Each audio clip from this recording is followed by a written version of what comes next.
Mr. Zeller, you have 1 minute for your report. With all due respect, Tom, we probably tell you folks what you do for a living. You're a medical debt collector. You repeal health insurance if you could. We need to have an actual honest plan put forth these people. I mean, repeal and then replace it with what? Tort reform?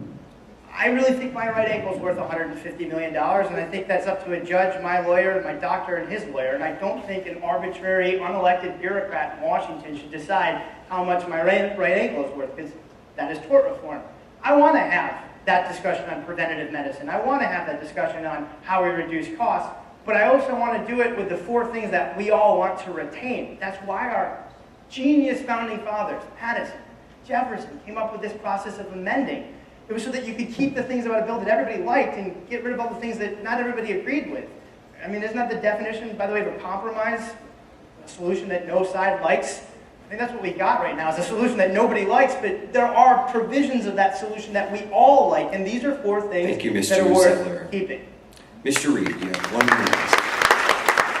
The problem is if you don't repeal it, you're going to have long-term fiscal implications in an economic scenario and a condition right now where we're teetering.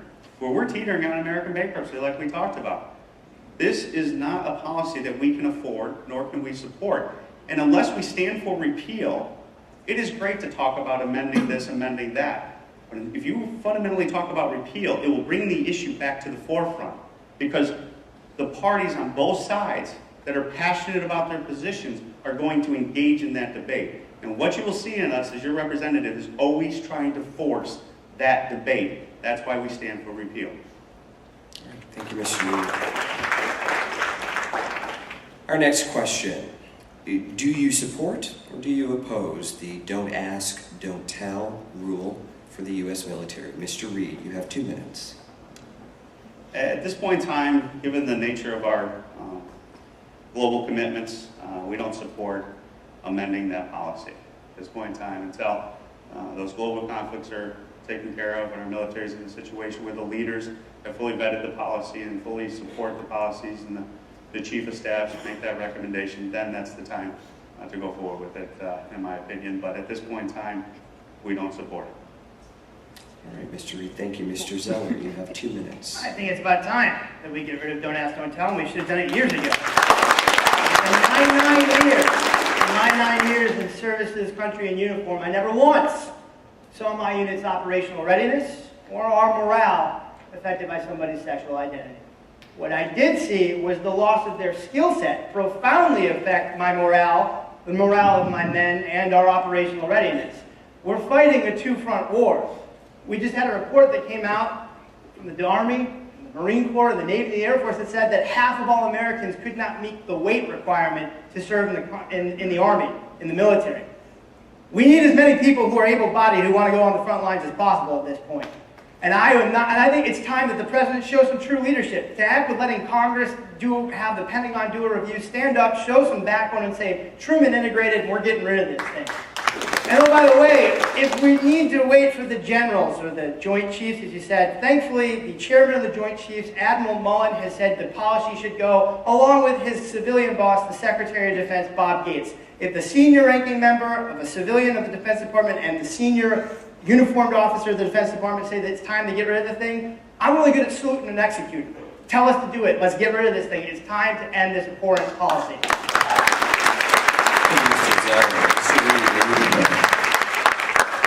Just to articulate that, this is an issue that is important, but I do want to make sure that we're clear as to priorities at this point in time in our history. Our priorities must be related and focused on fiscal policy. And what I'm afraid of that occurs a lot of times during this election debate is that we sometimes get issues of social character, social nature, thrown into the table to distract us from what has to be the fundamental message in this election, and that is sound fiscal policy of getting our fiscal house in order. Thank you, Mr. Reed. Mr. Zeller, 1 minute. We're fighting a 2-front war. Fiscal policy aside, we need everybody who wants to go to the front lines to have the ability to do that. Mr. Zeller. All right, next question. Do you support reforming immigration laws to create a path for citizenship for undocumented immigrants. Mr. Zeller, we'll begin with you. You have 2 minutes. I don't support amnesty because I don't think it's the right thing to do to tell a bunch of people, hey, it's okay to break American law, one day you'll just be forgiven. What I think needs to happen is we need to have our immigration system reformed from top to bottom. I think for starters, we have to acknowledge something. There's a civil war going on in Mexico right now. And if you live on the southern border, and I've been deployed to the southern border, it's bad. It's real bad. And that border needs to be secure. There are a lot of drugs coming in, but there's also a lot of violence going on. And just pick up your local paper or watch the news at night to just see how bad it is. I mean, the Mexican cartels make the Taliban look tame in some aspects. It's really bad. But the second thing we need to do is we need to acknowledge that we've got a lot of migrant farm workers here.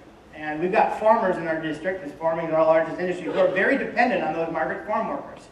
They're dependent on the visa process working. They're dependent on those farm workers being able to show up for work. See, I don't fault the person who wants to come here and work. I get trying to put food on your family's table.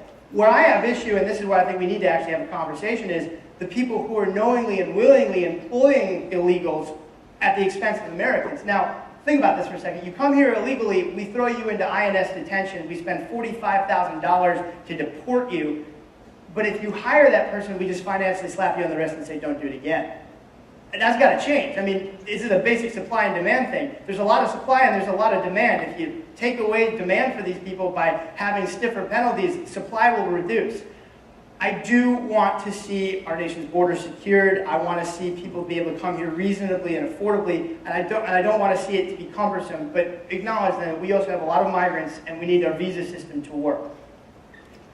Thank you, Mr. Zeller. Mr. Reed, you have 2 minutes. Yeah, we also do not support amnesty. I agree. It sends a complete wrong message to people who come here illegally to say, ignore our rules and you get the benefits. Don't worry about that. So we stand for firm enforcement of our immigration laws. I stand with the state of Arizona for what they had to do and going forward with their trying to address the issue, because the federal government is not enforcing its laws that it has on its books that will go a long way to making sure that our borders are secure. So Arizona had to step up. To me, that's a state exercising its rights to protect its citizenry, because they are dealing with issues that are far different than what we're dealing with here with our migrant workers coming in on a seasonal basis.